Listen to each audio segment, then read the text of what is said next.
Sean Hannity did an interview with Playboy. And let me give you some of the cliff notes here. This is very, very interesting. So about climate change, he thinks it's bullshit.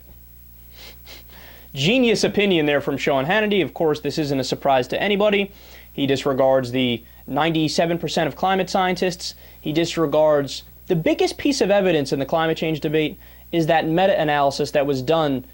All of the studies from 1992 to 2012, 20-year span, 13,000 studies, 99.8% of them, actually more than that, all said the same thing. Global warming is real, it's largely man-made, and we need to do something about it ASAP. But nope, Sean Hannity doesn't care, he thinks it's bullshit. Genius guy we're dealing with here.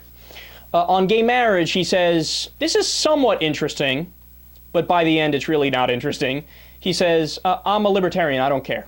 I've become more and more libertarian as the years have gone by. That's exactly what he said. And then when he was asked, should we change the laws? He goes, no.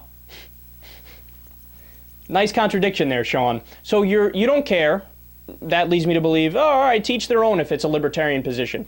But no, we shouldn't change the laws.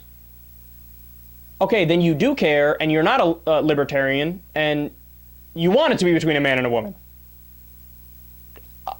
I'm stunned by, like, these guys contradict themselves within the same sentence. Again, showing how genius he is. But now let's actually give him some credit. And for the record, this may be the first time on the show I've ever given credit to Sean Hannity. It almost makes me sick to do so.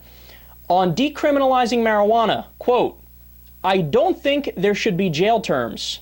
I believe in decriminalization. Whoa, what? Dude, where you been? Okay, I don't know if you know this. You have a TV show. If you actually believe that, how about you say it? Maybe talk about it, buttress your argument with facts, explain how it doesn't make sense to wage the war on drugs and waste over $1 trillion since we started it. Over 60,000 people dying on the border because it's an actual war. And the drug usage rates have actually gone up in abject failure. But no, he doesn't talk about it. Hey, credit where credit is due. We'll take what we can get. I think people should hold him to this, though, and make him talk about it on air. But we'll see how much that comes through. Not at all is my guess. And, of course, I saved the worst for last. Let's pick apart this nice piece of nonsense he left us here. Talking about Obama, Hannity said, quote, the Republicans have no message discipline. What? All the Republicans have is message discipline. Are you kidding me? They all know how to get on the exact same page and say the exact same things. Look at the healthcare debate. Remember, Obamacare was over 60% popular. Everybody wanted Obamacare. Then all the Republicans got on the same page, started hammering away about how there's death panels and they want to pull the plug on grandma and they want to get in between you and your doctor. And they said it so much that they drove it down to being less than a majority of the American people that liked it. All they know how to do is message discipline. And that's because they're very structured and also because they have good framing from Frank Luntz, the pollster who's a genius with words and figures out how to make the American people believe the same shitty policies after he repackages them and comes up with new words to describe them. That's their strength. See, he lives on a different planet. He says, Obama has incredible message discipline.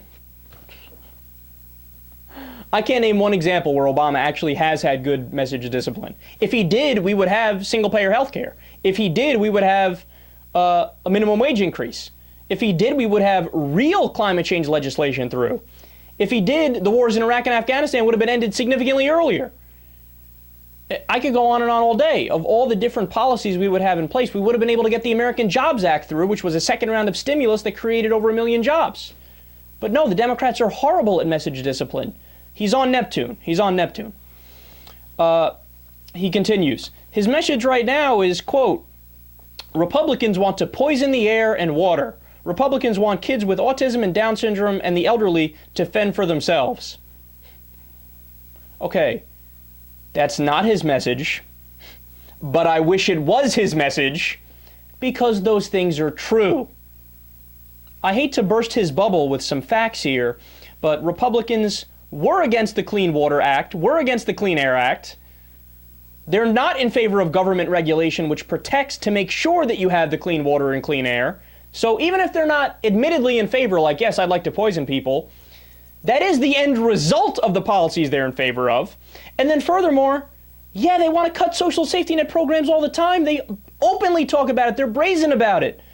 So they do want people to fend for themselves if they have, if they're just poor or if they have mental disorders. Sean Hannity, leave it to him to say something wrong in every sentence. He continues, he's brilliant at fear-mongering and demagoguery. No, Sean, you're brilliant at those things. He is always on the attack, always politicizing everything. All that oozes with projection. Again, that is exactly descriptive of Sean Hannity. Meanwhile, he keeps spending and borrowing us into $1 trillion debt. Now, little known fact, a lot of Republicans don't know the deficit has been steadily going down. In fact, it's $600 billion and change now. When Obama came into power, it was $1.4 trillion. Cut it tremendously. Never mind the private sector growth. Now, it's not perfect, so a lot of the jobs that are being created are low-wage jobs. But again, having, 7-some odd percent unemployment is significantly better than the 9% and the terrible economy we were losing 800,000 jobs a month that George W. Bush left us with, right? So, and it is a fair point to say, oh, well, you know what, I personally believe the debt is too high, and I might even agree with that. But here's the thing. Hannity didn't say dick about that when it was Bush who ran up an $11 trillion deficit. Okay, if you didn't think 11 trillion was a big deal, but now all of a sudden you care about 16 plus trillion, well, that's fine. Sean, go ahead, make out a check to me for the $11 trillion number since that's nothing and you didn't care about it.